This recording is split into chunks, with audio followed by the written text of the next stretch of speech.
All right, on today's Video Vortex, we're going to give you 5 reasons to either watch or avoid Xtro from 1983. Hey, how you doing? Maybe there's something in the microwave. Get thee behind me, Satan!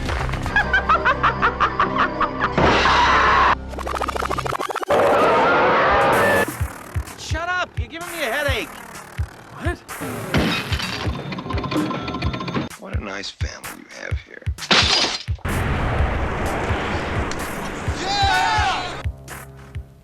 All right, so I'll say first and foremost, this is the first time I've seen this. Have either of you seen Xtro before?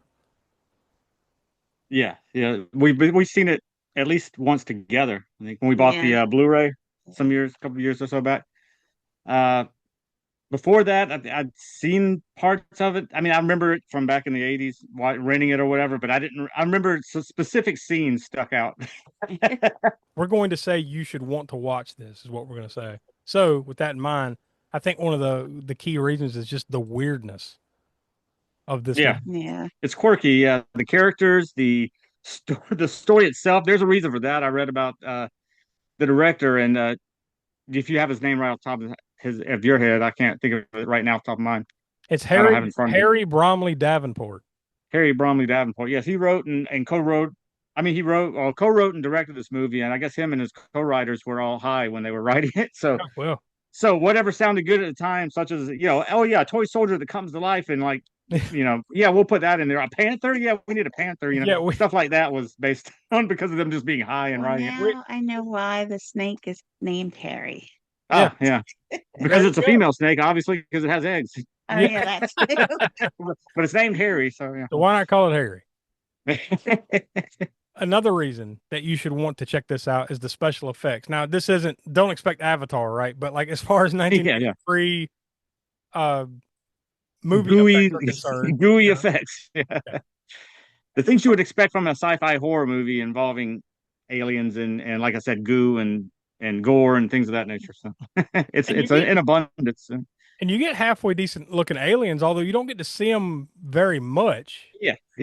And that's probably due to those, like you said, those limitations of the budget and effects and what they could do with the alien suit. Yeah, because there's again another key scene of this involving the alien in a certain position it's in, and just the way that it's like looks, just alien. Yeah, it's anthropomorphic. It's got arms and legs and a head, but not in the same positions that humans have arms and legs. I mean, a lot without giving anything away specifically, unless you've ever seen it. You've got alien eggs, you've got aliens themselves, you've got things in cocoons, right? A number of things. I mean, but it looks really good. I mean, considering 1983 and probably not the highest budget in the land, right? I mean, it looks pretty good. Yeah, I would say it's definitely for the budget. I don't know what the budget is exactly that they had, but they definitely knew what to do with what they had and the limitations and how to make the best out of those limitations. I found the budget and it was $60,000. That you could Really? almost Wow. call that a reason you should go watch it. It's a $60,000 budget and it looks as good as it does.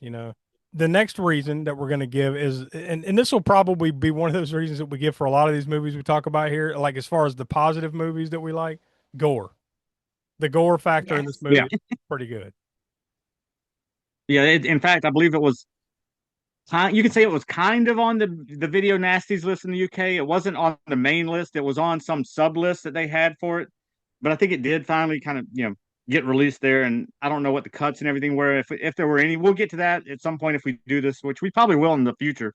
Do this on the podcast regular, So we'll get into all those details. I just know that you'll see it say that it was listed on the UK Video Nasties, and it kind of was, but it wasn't on their main list of sort of banned and forbidden movies or whatever. But it was in there somewhere in like an addendum. This was one that you pointed out, Smoke, but like I had thought about it too as well as I was watching it. Was the synth score that you get throughout this movie? I think it's another reason to check this one out. Yeah. It's not it's not on the level of like Goblin or Fabio Frizzi or even John Carpenter, of course, or anything like that. But it's noticeable in there and it sounds fine and it works for the movie and it's very 80s. So yeah, I think that works in its favor. It's over the top, but it works. Yeah. It's almost like in some spots it's almost to a corny level. You know, especially Yeah. if, like, if you're just listening to it and walked out of the room and you're like, what the hell's going on in there? You know, that kind of thing. You know? Yeah. Yeah, then you walk in and it kind of fits the weirdness of the whatever scene's going Yeah, on in the movie. it But yeah, when you're not, works. yeah, yeah. All right, we give out these reasons. We don't necessarily rank them, but sometimes you get one reason or another that is just too good to say, like, this is probably the number one reason why you should want to go see this movie. And Smoke, you pointed it out, and I felt that this was uh, a great thing to say as the best reason is that Siskel and Ebert hated it. Yeah. Yeah. Yeah, I just saw that when we were doing the research for this movie on YouTube. There's a review by Siskel and Ebert of this movie, and yeah, they both obviously did not like this movie. Now, I mean, there are some horror movies that, especially that Ebert, I think, would like, from time like Dawn of the Dead, for instance. But he had a weird way of dismissing some that you would think some of these movies are on the same level as Dawn of the Dead, but he absolutely dismisses and hates them. So I don't know what his criteria is for rating a good movie. But yeah, they both obviously hated this movie, And look, which is I get funny. it. I get it. If you see this, I could understand why someone that loves pure cinema is probably not Yeah, going to yeah, like this yeah. movie. No. But for people that are watching this video and people like us that love this kind of like video garbage kind of stuff, that's reason enough for me to like. If they Mhm. hated it, go check it out. So there you go. Yeah. That's Like where Silent Night, Deadly Night. Their that's where infamous we'll leave it. review of Yeah, that. there you go. All right, so we came together beforehand to decide what we're going to be talking about next month here on the Vortex. And Smoke, I'm going to let you introduce what exactly we're going to be talking about. Well, it is March after all, and what holiday or whatever you want to call it that we have that comes up in March, of course, but St. Patrick's Day. So I think we're gonna do Leprechaun 3. Three. Leprechaun in Vegas. Yeah, I'm positive I've never seen it. I'm sure I've seen clips or something like that, but I've never seen it. So we will watch it. And we will come together next month, and we will tell you whether you should watch it or avoid it. We'll do the heavy lifting for you. So stick around here on the channel.